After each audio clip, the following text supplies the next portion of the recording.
Say hello to the all-new Audi Q4 e-tron, which has had a major upgrade. No, it doesn't come with its very own electric bike, but it does come with the ability to charge one. So the new Q4 e-tron, which is apparently easier to use, gets more range, is faster to charge, and it has more real-world practicality, which sounds good all round.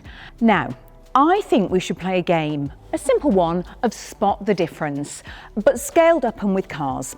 Because although this is the new Q4 e-tron, the outgoing Q4 e-tron has been Audi's biggest seller by some way around the world and in the UK, which is a really key market for it. So messing with a winning formula is always risky, isn't it? And that means that I suspect this might be quite a short game. So the same general proportions apply: short overhangs, big wheels. I don't think it's the prettiest of things, but it always looks quite solid, which I like, but there are changes. So here we go. The usual big grille, now colour matched to the body. If this bit has got the aluminium blades on the bumpers, that means it's the sportier S-line trim. Intakes here on the new front bumper are functional, channeling air around the side of the car for better efficiency. And I quite like these little elements there. I don't really know what you call them, but I like those. Now you'll be happy to hear there is new wheel goodness for you. So they come in 19 to 21s. Oh, love 21s. These are 20s. Love these too. You get 4 now new designs, including, for the first time, black, which I really like the sound of. I think it'd look great with black wheels.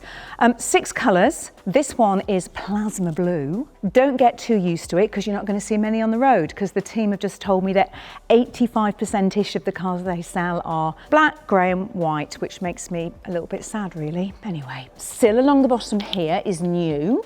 Oh, and while I'm here, let's give a shout out to good old-fashioned door handles. I love a door handle. I'm a bit over those pop-out things. Please, please don't change that, Audi. And please, please don't replace your buttons and switches. Please make them still be there inside. You've got this bit of trim that ties it all in over the doors. The diffuser is now slightly higher, bit sportier, slightly sleeker. Spoiler, bit of a redesign, bit more aerodynamic. It's got a lower drag coefficient, which, let's just say basically that is good because it means you get a bit more range. Right then, I'm going to hit you with some numbers. 4 versions of the Q4 e-tron: Sportback, Standard, Performance, each available with Quattro or rear-wheel drive. Battery-wise, you've got 2 options: 59 kilowatt hours or a 77 kilowatt hours, usable capacity by the way.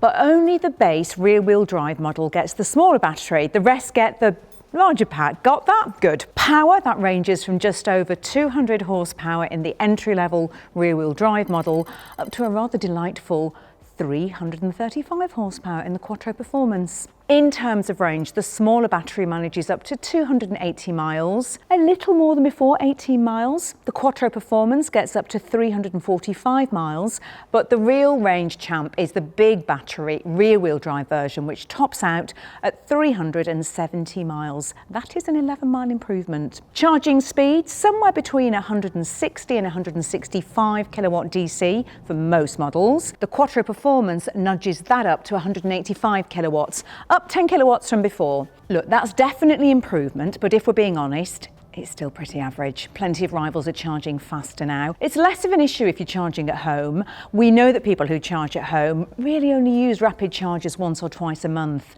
But it does feel like Audi could push this just a little bit further. Still, progress is progress, I guess. Boot space stays the same, 515 litres in this version. Drop the back seats, that triples. The big news here is that Audi has dragged itself into the 21st century of electric cars and added vehicle to load, which basically means it's now a giant battery on wheels for you to charge whatever you want, like my popcorn machine. Also, I really love having the plug there. See?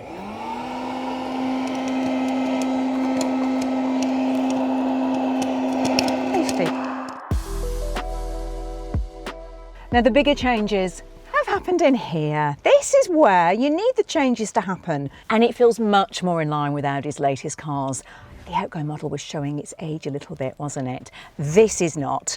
So you get the 11.9-inch screen in front of you here that's got all your driver information on. Then there's this almost 13-inch touchscreen. Nice curved display, very slick, very modern. And then there's an optional passenger display over here, which they can play games or movies on. Not you, obviously, while you're driving, your passenger. It does make it a really big dash of screens. And yes, I know seems to be the way that many brands are going, but I like the separation here. And if you don't spec this, you get a lovely designed dashboard behind it.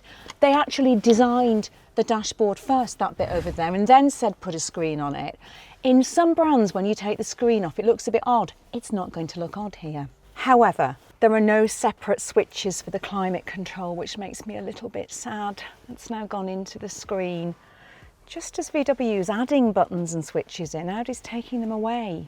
Please don't take the wipers away next. Please don't do that. Ooh, calm down. You've got a volume button there, which is nice. You've now got dual wireless charging ports. You get a lot of nice stuff as standard, like the ambient lighting, standard throughout the range. Comes with lovely rings of light around the cup holders, and you can have different colours and things. I like that. The thing I like the most, though, is that it feels a bit more special in here. The materials feel a bit nicer, particularly around this new centre console that you get. Just nice soft touch sort of plastics around there.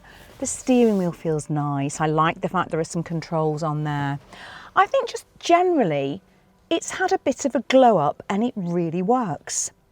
Oh, it's also got the latest automotive must-have, ChatGPT powered by AI.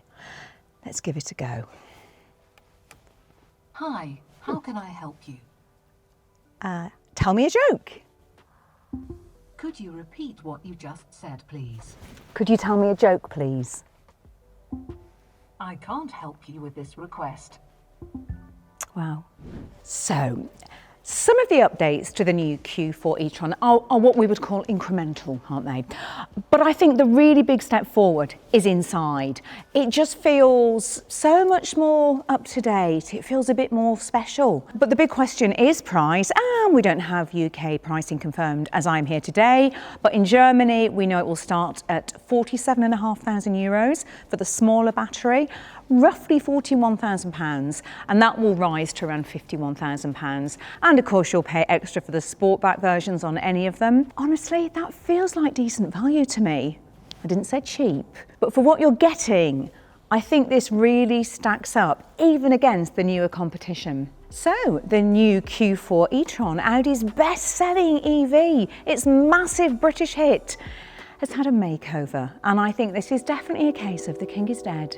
Long live the king. Sorry.